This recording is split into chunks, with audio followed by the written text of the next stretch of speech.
A gente finalizar, né? Rapidamente aqui pra gente finalizar esse assunto do Primeiro Império.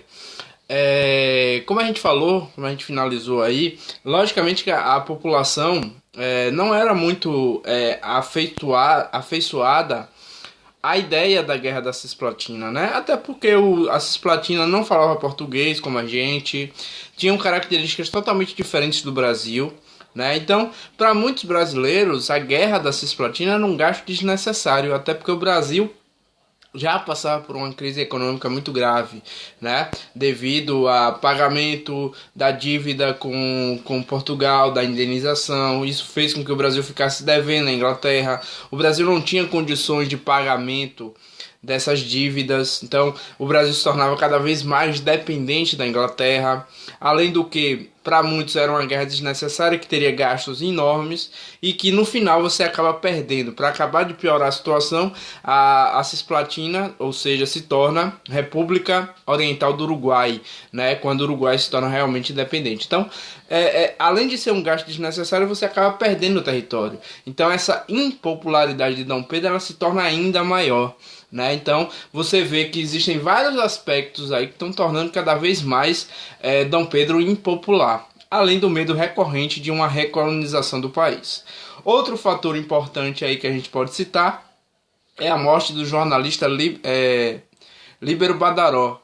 Né? Você tem ali um período onde esse jornalista era um dos maiores críticos de Dom Pedro I, no jornal aí, fazia parte da imprensa, se eu não me engano, pernambucana, e fazia muitas críticas a Dom Pedro I, era um dos maiores críticos de Dom Pedro, e logicamente que ele vai ser assassinado, né? Até hoje não se tem muito comprovação de que realmente tenha sido Dom Pedro que tenha autorizado ou tenha participado do mando da morte de Líbero Badaró. O correto é que a culpa recai sobre ele. Por mais que ele não tenha culpa ou não, a culpa recai sobre ele. Isso é usado politicamente contra Dom Pedro I, que já é totalmente impopular. Né? Então você tem aí um momento em que ele é assassinado. Essa culpa recai sobre Dom Pedro I e a sua impopularidade se torna cada vez maior. A partir de 1830, Dom Pedro decide fazer como é que eu posso dizer, comitivas pelo Brasil, né? Por regiões do Brasil, né? Por regiões distantes do Brasil, né? Aquelas regiões mais profundas ali do Brasil, mais deixadas de lado, né? Isso para tentar promover uma popularidade, né? Tentar diminuir ou pelo menos diminuir a impopularidade. Né? Só que na sua primeira visita à região de Vila Rica, ali em Minas Gerais, pouco tempo depois do acontecido com o jornalista, ele é recebido em Minas com muita hostilidade, né? Com faixas, né, de luto pela morte do jornalista. Ele é muito mal recebido e a partir desse momento ele decide não continuar com as comitivas. Volta para o Rio de Janeiro e o grupo português, ou seja, o Partido Português, né, cria uma recepção para Dom Pedro, né? Dom Pedro estava ali meio deprimido pela situação em Minas Gerais, então eles decidem promover uma recepção a Dom Pedro, uma festa para Dom Pedro, para tentar pelo menos tornar Dom Pedro um pouco mais popular, pelo menos no Rio de Janeiro.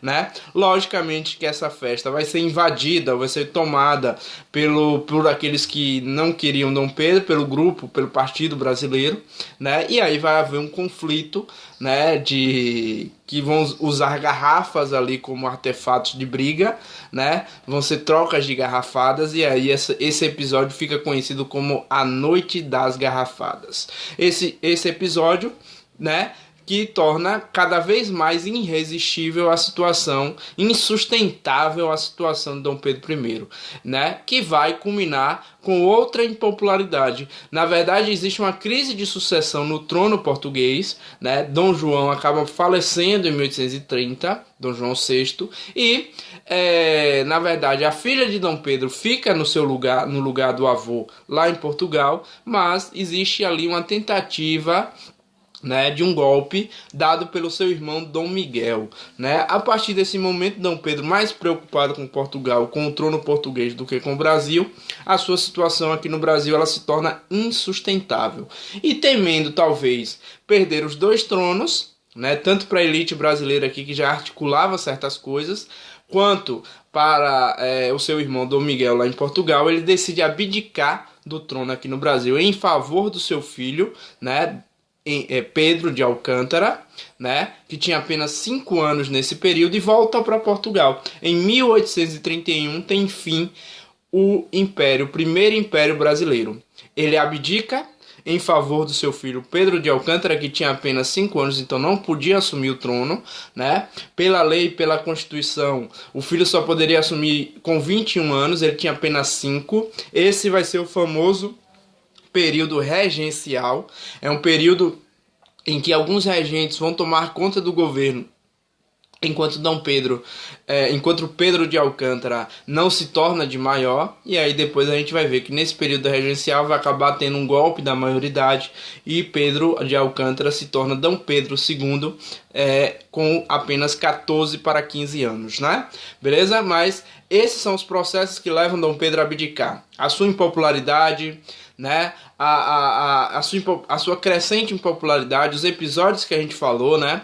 Tanto a outorga da Constituição já começa mal aí, o medo da recolonização, né? A morte do Frei Caneca, a punição, a pena de morte para o Frei Caneca, a Guerra da Cisplatina, a perda do território ali, os gastos com essa guerra, né? Além da morte de um jornalista que recai sobre a alcova recai sobre D. Pedro I, né? Além de tantas outras coisas, principalmente o seu autoritarismo, lá principalmente presente aí com o poder moderador. Então tudo isso vai levar a um fim de império muito, muito cedo, né? Foram 9 anos de império.